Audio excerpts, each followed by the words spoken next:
ನಮಸ್ಕಾರ ವೀಕ್ಷಕರೇ, ಕನ್ನಡ ನಾಡು ಸುದ್ದಿಗೆ ಸ್ವಾಗತ. ನವಲಗುಂದ ತಾಲೂಕಿನ ಛಾಯಾಗ್ರಾಹಕ ಸಂಘದ ವತಿಯಿಂದ ರೈತ ಹುತಾತ್ಮ ದಿನಾಚರಣೆ ಅಂಗವಾಗಿ ಹುತಾತ್ಮ ರೈತ ಬಸಪ್ಪ ಲಕ್ಕುಂಡಿ ಅವರ ವೀರಗಲ್ಲಿನ ಸ್ಮಾರಕಕ್ಕೆ ಮಾಲಾರ್ಪಣೆ ಮಾಡಿ ಮಹದಾಯಿ ಕಳಸಾ ಬಂಡೂರು ನೀರು ಕೊಡಬೇಕೆಂದು ಘೋಷಣೆ ಕೂಗಿದರು.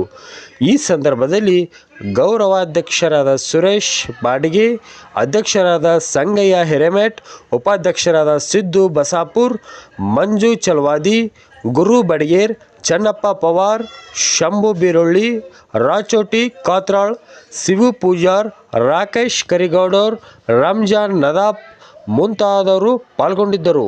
ವರದಿ ಶರೀಫ್, ಕನ್ನಡ ನಾಡು ಸುದ್ದಿ, ನವಲಗುಂದ.